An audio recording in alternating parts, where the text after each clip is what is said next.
Sa airport, masayang sinalubong ni Joy ang kanyang ama, kasama niya ang anak. 4 taon na rin ang nakalipas mula nang nilisan niyang bansa. Ang anak niya, 3 taon na rin. Sobrang saya niya nang malamang nagising na si Marlon. Kung kailan pa ay hindi na niya inalampa. Anak, ipinapaalala ko lang na hindi na katulad sa dati si Marlon. Mahinahon na paalala ni Jacob sa anak.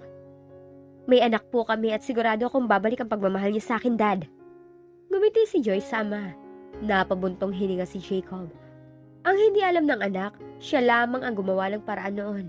At nakipagkasundo kay Marlon kaya itinakda ang kasal ng mga ito. Dad, gusto kong sa bahay ni Marlon dumiretso. Hiling ni Joy habang nasa biyahe. Napilitan si Jacob na tawagan si Marlon upang makiusap dito, ngunit busy ang linya nito. Inuto muna niya ang anak na umuwi at gustong makasalo sa pagkain ng ina nito. Sir, tumatawag po si Mr. Jacob. Ibinigay ni Jomar ang cellphone sa amo. Sumandal si Marlon sa kinaupuan bago kinuha ang cellphone ni Jomar. Sa pagkatanda niya ay pangatlong tawag na yun ang Ginoo. Gusto kang makita ni Joy at makilala ng inyong anak. Bungad agad ni Jacob pagkasagot ni Marlon. Okay. Nagunit ang noo ni Jacob sa maiksing sagot ni Marlon. Hindi ko rin siya mapigilan sa gusto niyang gawin. Gusto niyang sa bahay mo na tumira. Walang problema. Lalong nangunot ang noo ni Jacob at sandaling pinakatitigan ng cellphone na animoy iyon ang taong kausap. Nagtaka siya at ang daling sumang-ayon na lalaki. Pero wag mong asahan na makakasama nila ako sa isang bubong. Pagbibigyan ko lamang ang gusto ng iyong anak hanggang sa ma-realize niyang hindi kami para sa isa't isa. Paliwanag ni Marlon. Naikuyom ni Jacob ang isang kamao pero hindi siya nawalan ng pag-asa. Tulad ng sinabi ni Dale, malaki ang chance na mahulog ang loob ni Marlon sa kanyang anak kapag nakita ng bata. Matapos ang pakikipag-usap kay Jacob, tinawagan ni Marlon ang mga anak. Bawal ka pong matulog doon kasama ang ina ng batang yun, Dad. Tutol ni Gabi habang umiling mula sa kabilang linya. I know, pinapaalam ko lamang na late ako makakauwi. Kahit hindi nakikita ng mga anak ay ngumiti si Marlon. Daddy, magluluto po si Mami ng paborito mong ulam. Lalong lumawak ang ngiti sa kanyang labi nang marinig ang matinis na tinig ng anak. Dagdag pang inaalam na ng asawa ang kanyang paboritong pagkain, pero biglang nabura ang ngiti sa kanyang labi nang maalala si Joy. Tiyak na hindi siya agad makakaalis mamaya. Naririnig ni Ashley ang pakikipag-usap ng kambal sa ama ng mga ito. Nakaramdam siya ng hinayang nang mabanggit ni Gab ang babae. Alam niya kung sino tinutukoy ng anak at mukhang hindi nila makakasama si Marlon sa hapunan. Sa opisina, agad na ibinulsa ni Marlon ang cellphone nang makita ang pagpasok ni Dale. Nabalitaan ka pagdating ni Joy.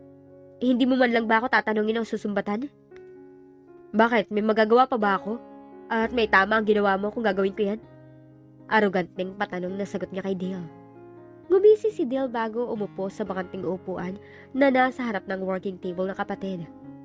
Well, wala rin akong alam sa ginawa ni Jacob.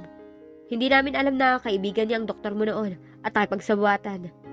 Mataman na pinagmasdan ni Marlon ang kapatid. Hanggang ngayon nagkukunwaritong walang alam sa status niya ngayon. Kailan mo pa nalaman ang tungkol sa anak ko sa kanya? Sandaling napipilan si Dale. Natuwa siya at hindi na itinanggi ng kapatid na anak nito ang bata. Well, nung nakaratay ka pa sa ospital, dinalaw ka ni Joy bago tumalis ng bansa. Malaki na ang tiyan niya noon. Talagang mahal ka niya at walang ibang hinangad kundi ang mahalin mo siya. Alam niyang walang kasiguraduhang mabuhay ka noon pero ginusto pa rin mabuntis. Hindi ko sinabi sa iyo ang tungkol dito nang magising ka dahil ayoko malito ka. Isa pa, ayokong pangunahan si Jacob. Naiintindihan ko, sa bahay ko na siya titira. Simpleng sagot ni Marlon sa kapatid at hindi hiniwalay ang tingin dito. Lihim siyang napangiti ng rumehistro ang kalituhan sa mukha nito. Pilit na naging formal si Dale at hindi ipinakita sa kapatid ang tunay na nararamdaman. Bigla siyang kinutuban sa pagiging mahinahon nito at mabilis na pagtanggap sa anak ni Joy. Hindi ka ba nagdududa na baka hindi mo anak ang batang yun? Sapat na ang pagkakahawig namin ng bata. Baliwala niyang sagot kay Dale bago dinampot ang isa pang folder at binuklat yun. Alam ni Dale na gusto na siyang paalisin ng kapatid kapag inabala na ang sarili sa trabaho. May mali talaga sa kinikilos sa kapatid. Nang magpaalam siyang alis na, tumango lang ito at hindi nag-abalang tumingin pa sa kanya. Pagkasara sa pintuan ng opisina ni Marlon, agad na dinukot ni Dale ang cellphone at tinawagan si Franz. Iilan lang ang nakakaalam na pinsan din nila ni Justin ang babae. Ngunit nakailang dial na siya, walang sumasagot. Ilang sandali pa, nakatanggap siya ng text message. Kasama ko si Melissa, mamaya ka na tumawag. Naintindihan ni Dale ang mensahe ng babae. Muli siyang humakbang palayo sa opisina ng kapatid nang makitang papalapit ang assistant nito at may dalang folder. Bumati si Jomar kay Dale bago tumuloy sa loob ng opisina. Nagawa na ba ang pinapatrabaho ko? Tanong agad ni Marlon. Yes, sir. Tumango si Marlon habang nilalaro sa daliri ang hawak na pen at ang isang kamay ay nakahawak sa chin nito. Sa bahay nila Melissa, matama na pinagmasdan ni Franz sa kaibigan. Bigla siya nitong pinatawag at gustong magbakasyon kasama siya. Anak, sigurado ka na ba na kaya mong bumiyahe na ng malayo? Nag-aalala pa rin na tanong ni Elizabeth kay Melissa. Kasama ko naman po si Franz. Matamlay siyang ngumiti sa ina. Hindi niya masabi ang katotohanan sa ina at sa iba pa. Napabuntong hininga si Elizabeth bago binalingan ng tingin si Franz. Ikaw na muna bahala sa anak ko. Nakangiting tumango si Franz sa ginang. Maging siya nagulat sa biglang desisyon ni Melissa. Gusto nitong magbakasyon sa isang bahay bakasyonan ng mga ito sa probinsya. Naintindihan naman niyang masakit pa rin para dito ang pagkawala ng anak nito. Nakonsensya siya pero mahalaga sa kanyang pera. Naintindihan ni Beauty ang kapatid na gusto munang lumayo upang makalimot. Naawa siya rito dahil baliwala na rin ito ngayon kay Marlon na hindi na dinalaw pagkalabas ng hospital. Nabalitaan pa niyang bumalik na ang ex-fiancé nito at may batang dala. Huwag mo akong tingnan ng ganyan, sita ni Melissa sa kapatid. Ramdam ni Franz na kailangan mag-usap na magkapatid kaya iniwan niya muna ang mga ito sa silid. Ang ina ng mga ito, lumabas na rin at baka sa mukha ang kalungkutan. Napamuntong hininga si Beauty bago umupo sa tabi ng kapatid. Bakit bigla kang pinanghinaan ng loob?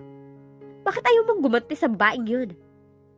Inis na tanong ni Beauty sa kapatid at si Ashley ang kanyang tinutukoy. Walang dapat sisihin kundi ang sarili natin, Beauty. Napamulagat si Beauty at hindi makapaniwalang nakatitig sa kapatid. Mabilis na sinalat ang noon nito at tinignan kung may sakit pa ba. Kulang sa lakas at tinabig ni Melissa ang kamay nito. Walang alam ang pamilya sa ginagawa ni Marlon, maging sa kanilang kumpanya. Hindi niya dapat pinasok ang bagay na to sa simula pa lang. Kung si Dale gumagamit ng dahas gamit ang ibang tao, iba naman ang pamamaraan ni Marlon. Hindi na lang ang sarili ang kailangan niyang isalba ngayon, kundi buong pamilya. Tama na, Beauty. Kalimutan mo na rin si Justin dahil alam mong hindi siya para sa'yo sa simula pa lang. At iniisip mo na nakalaan siya kay Ashley? Bumalasik ang tingin ni Beauty sa kapatid. No, hindi rin siya para kay Ashley. Kalimutan mo na lalaking yun. Tulad sa gagawin ko kay Marlon. Sa ganun, maging tahimik na ang buhay natin. Naririnig mo ba sarili mo, ate? Mukhang sinapian ang tingin niya sa kapatid. Bumuntong hininga si Melissa at malungkot na tumingin sa kapatid. Huwag na nating ipilit ang sarili sa tao ayaw sa atin. Sandaling napipilan si Beauty. Gusto niyang maiyak sa nakikitang lungkot sa mga mata ng kapatid. Lungkot hindi lamang para sa sarili nito, kundi para sa kanya. Napailing siya. Hindi matanggap sa sarili na totoo ang sinabi ng kapatid. Tuluyang tumulo ang mga luha ni Melissa at ngumiti ng mapait sa kapatid. Palayain mo na rin sa puso ang galit at inggit upang mahanap ng tunay na kaligayahan. Umiiyak habang umilig si Beauty. Hindi ko kaya, ate. Mahal na mahal ko si Justin. Kung para talaga kayo sa isa't isa, babalik siya sa'yo. Sa ngayon, hayaan mong hanapin niya kanyang sarili. Huwag na nating sisihin si Ashley dahil tayo may kasalanan sa kanya at hindi siya. Hindi pa rin makapaniwala si Beauty sa mga naririnig mula sa kapatid.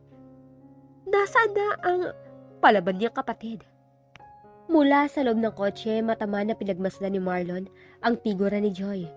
Napansin niyang nadagdagan ng timbang nito, pero maganda pa rin naman ang hubog ng katawan.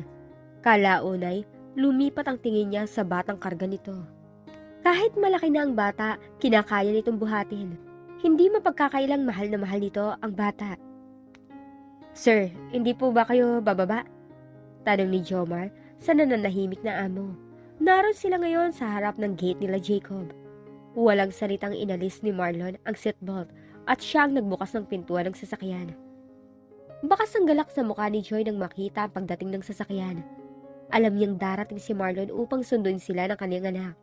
Hindi na siya makapaghintay. Kaya inabangan na niya sa labas ng gate. "Honey, I miss you." Hinayaan ni Marlon na yakapin siya ni Joy at halos maipit sa pagitan nila ang karga nitong bata. "Mami, siya na po bang daddy ko?" Napatitig si Marlon sa bata. Ngayong nakikita niya ito ng malapitan, malinaw niyang nakikita ang feature ng mukha nito. Nakaramdam siya ng awa sa bata dahil nadadamay sa drama ng matatanda. "Yes, baby. Anong sasabihin mo kay daddy?" "Pumasok na po muna tayo sa loob ng bahay niyo at maiinit dito." Nagdamdam si Joy at hindi man lang nakikitang nasasabik si Marlon na makita siya, lalo na ang anak nila. Maging ang anak halatang nalungkot dahil hindi man lang ito niyakap. Mula sa terrace, napatiimbagang si Jacob habang tinatanaw ang nangyayari sa bukana ng gate. Bukas yun kaya nakikita niya. Mabilis siyang bumaba upang salubungin si Marlon. Bumati muna si Marlon sa ina ni Joy bago hinarap si Jacob. "Pwede bang bawasan mo ang pagiging arugante mo sa harap ng aking anak? Alam mo maaaring bumalik ang kanyang sakit. Kung talagang concerned ka sa kalusugan ng anak mo, hindi mo na dapat siya pinabalik dito." Putol ni Marlon. "What?"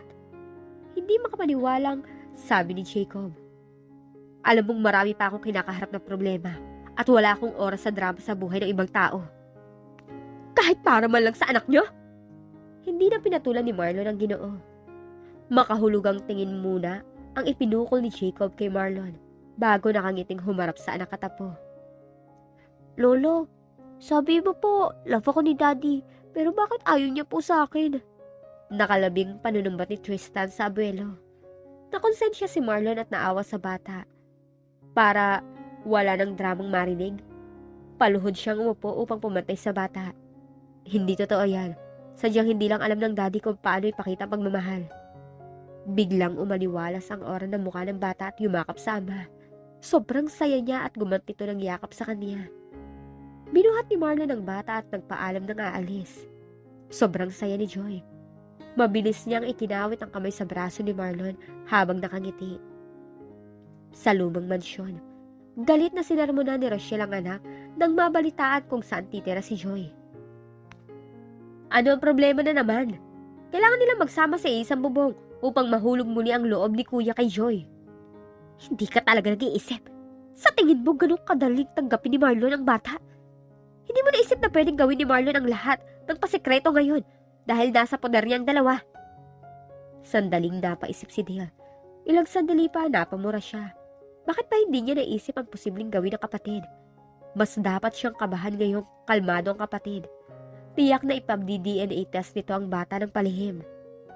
Minura muli ni Rochelle ang anak dahil sa inis. Kailangan makausap mo si Joy para masigurong hindi siya malinin lang ni Marlon. Huminahon po muna kayo at lalong hindi ako nakakapag-isip na tama. Irritable na rin si Dale. Inis na tinalikuran ni Rochelle ang anak at pumasok na sa kanyang silid. Sa bahay ni Marlon, napakamot sa batok ang katulong nang may panibagong pamilyang inuwi ang amo. Hinanap niya si Melissa ngunit wala na ang mano. Sundin niyo na lang po ang mga bilin ko. Pabulong lamang magsalita si Marlon at ayaw marinig ni Joy. Honey, I like our room. Nasa boses ni Joy ang sobrang saya. Tumingin si Marlon habang nakatingin sa may edad na katulong. Agad namang umalis na to sa kanilang harapan. Joy, stop calling me honey. Pinagbigyan lamang kita ditong tumira dahil sa bata at sa iyong mental status. Sumimangot si Joy at hindi pinakinggan si Marlon. Honey, hindi ka ba masaya at nagkaanak na tayo? Dahan-dahang inalis ni Marlon ang braso ng dalaga na nakapalupot sa kanyang bewang. Masaya. Muling napasimangot si Joy. Ramdam niyang napilitan lamang si Marlon na sagutin siya. Ramdam niyang inilalayo nito sa kanyang sarili. kailangan niyang malaman ang dahilan ng panlalamig sa kanya ng binata. "Daddy, I want this." Naipagpasalamat ni Marlon ang pangaistorbo ng bata. Nagkaroon siya ng dahilan para makalayo kay Joy. Inis ang tinging ipinukol ni Joy sa anak. Parang gusto na niyang magsisi ngayon at ipinakilala agad ito kay Marlon. Biglang nagkaroon siya ng kaagaw sa atensyon ng taong gusto niya. Hindi nagustuhan ni Marlon ang nakikitang reaksyon sa mukha ni Joy. Mukhang tama nga si Melvin na hindi madaling idispatcha ang babae. Hindi nagbibiro si Jacob nang sabihin nito ang problema sa kalusugan ng anak nito. "Sir, nandito na po ang pinahanda yung dessert." Inilapag ni Aling Tinay ang cake at juice sa lamesa na naroon sa sala. Ngumiti si Marlon. Pagtingin niya kay Joy, bigla itong natakam. Sinadya niya yun ang ipahanda. Alam niyang paborito yun ng dalaga. Sa Grand Mansion, naghain ng maaga si Ashley dahil hindi na inaasahan ang pagdating ng asawa. "Mom, are you okay?" Puna ni Gab sa ina at napansin na mukhang wala itong gana. Biglang napatuwid ng tayo si Ashley at ngumiti. "Bakit mo naman na itanong? Do I look sad?" "Yes po." Magkapanabay na sagot ng kambal. Napailing si Ashley bago inayos ang pagkalagay ng pinggan sa lamesa. Kahit wala si Marlon, may nakalaan na plato para rito. Ganon sila kahit noong nasa Italy pa. Isa pa yun ang gusto ng kambal upang hindi magmukhang kulang ang kanilang pamilya sa hapagkainan. Napahinga ng malalim si Marlon pagkapasok ng bahay. Nawala ang pagod na nadarama nang makita ang ayos sa lamesa. Ilang beses na rin naman niyang nakasalo sa pagkain ng pamilya. Pero kaiba ngayon, mas ramdam niya ang kaniyang kahalagahan ngayon sa tatlo. "Dad?" Mukhang namalikmata pa si Jello nang makita ang ama sa bukana ng pintuan. Hindi na ituloy ni Ashley ang pagsubo ng pagkain, nasa kutsara na, at gulat na napatingin. Napatulala siya nang makita si Marlon at parang tinusok ng karayom ang kaniyang puso nang mabanaag sa mga mata nito ang lungkot at saya. Bigla siyang nag-alala kaya tumayo siya at sinalubong ito. Napangiti ang kambal nang biglang yakapin ng ama ang kanilang ina. Naging sunod-sunod ang pagsubo ni Nida sa pagkain at naiinggit saka kinikilig na nakatingin sa mag-asawa. Kahit nagulat si Ashley sa pagyakap at halik ng asawa sa kanya, nagawa pa rin niyang gumanti rito. "Thank you," sabi ni Marlon sa asawa matapos gawaran ito ng kakaibang halik sa labi. Nakangiting humigpit ang yakap niya kay Marlon. Hindi niya alam kung bakit nagpapasalamat ito, pero sobrang saya niya at umabot ito sa kanilang dinner. "Thank you sa pagbuo muli sa aking pagkatao." Naunawaan na ni Ashley kung bakit nagpapasalamat ang asawa. Alam niya maaga itong naulila sa ina at ang ama nito nag-asawa agad ng iba. Nawalan din naman siya ng ina pero walang ikalawang pamilya, katulad ng kay Marlon. Hinalikan din ni Marlon sa noo ang mga anak bago umupo. Naging magana ang pagkain dahil paborito niya ang nakahain. Matapos kumain, dumiretso siya sa library na naroon lang din sa loob ng bahay. Sumunod si Ashley at dala ang tea para sa asawa. Abala na ito sa pagbabasa ng papeles. "Akala ko kanina hindi ka makakauwi." Ngumiti si Marlon at pinaikot ang inuupuan paharap sa asawa. Hindi na nahiya si Ashley na ipakita sa asawa ang tunay na nararamdaman niya. Porsigido na siya na kunin ng buo ang pagmamahal nito. Hindi na siya papayag na maagawan pa. Isa pa siya ang asawa kahit pa sa kasulatan lamang. Yumakap siya rito at ininantay ang chin sa balikat ng asawa. Mabuti at pinayagan kanya makaalis agad. Pag may gusto, may paraan. "She's not normal kaya kailangan ko siyang patulugin." Umangat ang sulok ng labi ni Ashley at manghang nakatitig sa mukha ng asawa. "Paano kung malaman niyang hindi ka doon natulog?" Nagkibit balikat lang si Marlon at nagsimulang humaplos ang palad sa balakang ng asawa. Ramdam ni Ashley ang pagkabuhay niya.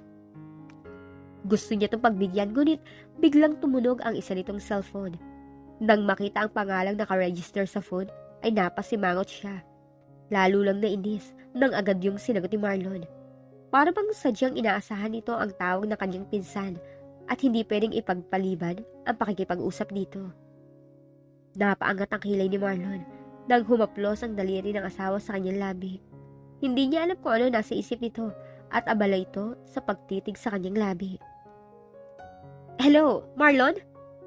Untag ni Melissa nang hindi na narinig ang boses ni Marlon. Napatikim si Marlon bago sinagot ang kausap. Yes, I'm here. Please continue at nakikinig ako. Nangunot ang noon ni Melissa nang marinig ang marahas sa paghinga ng binata.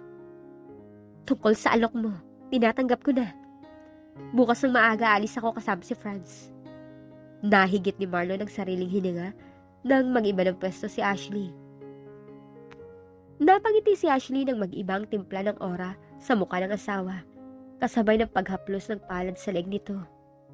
Napatingala si Marlon upang bigyan ng akses ang asawa.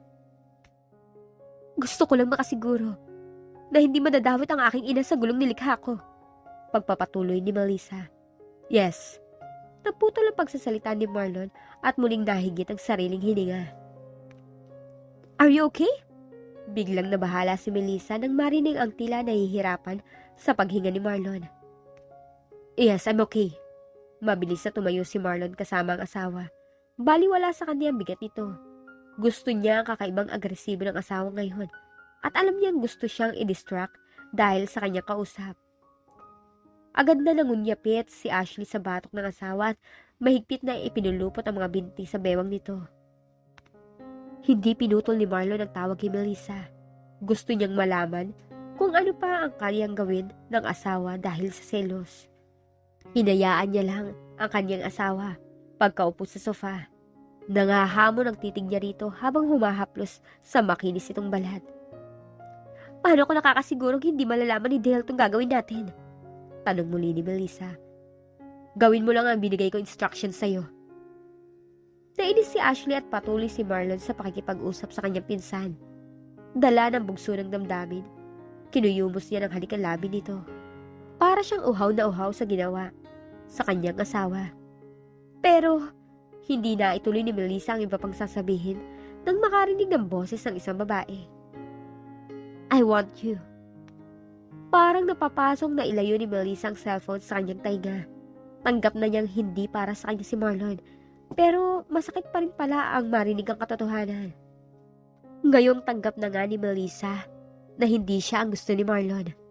Ano kaya ang tulong na gagawin niya para sa dalawa?